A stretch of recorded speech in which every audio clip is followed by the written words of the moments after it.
Penyebab bupati atau wali kota korupsi. Penyebab bupati atau wali kota masuk dalam lingkaran setan, yaitu melakukan tindak pidana korupsi, karena ambisi jabatan serta adanya dukungan dari orang-orang sekitarnya, termasuk beberapa pengusaha yang dekat dengannya, serta dukungan dari partai politik, bukan karena tuntutan atau desakan dari seluruh masyarakat di kabupaten atau kota itu.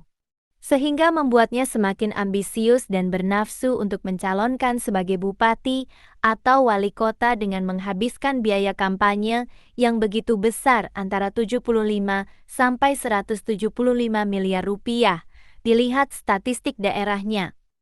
Uang yang dipergunakan untuk membiayai dana kampanyenya bukan hanya menggunakan uang pribadinya, melainkan uang bantuan dari beberapa pengusaha pendukung yang menjadi tim sukses atau tim pemenangan, di mana uang itu bukan sebagai bantuan, cuma melainkan berupa pinjaman yang dibayar dengan cara bagi-bagi proyek APBD bila terpilih. Tak lama setelah dilantik sebagai kepala daerah, dia akan mengadakan rapat dengan Kepala Dinas PUPR bersama Asosiasi Konstruksi untuk floating proyek. Jadi untuk mengembalikan dana kampanye yang sudah habis, maka berbagai cara dilakukan misalnya 1.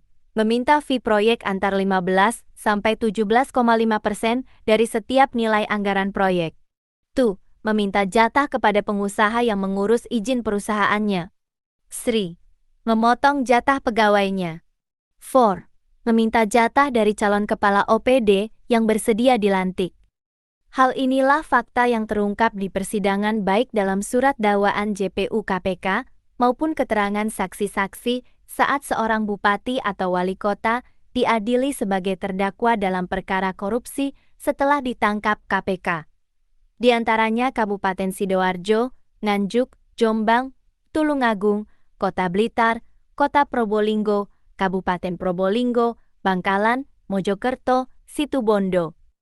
Melihat fakta persidangan, seorang bupati atau wali kota dalam satu periode bisa mengumpulkan pundi-pundi bersih sebesar antara 150 hingga Rp25,0 miliar rupiah, sehingga bisa maju lagi untuk periode kedua, dengan rincian.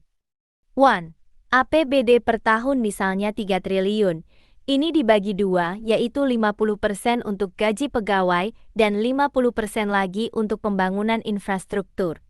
Dari anggaran 1,5 triliun, diambil fee sebesar 10% aja dari 1 triliun berarti 100 miliar rupiah. Jika dikalikan 5 tahun berarti 500 miliar rupiah. 2. Pemilihan atau pengangkatan kepala dinas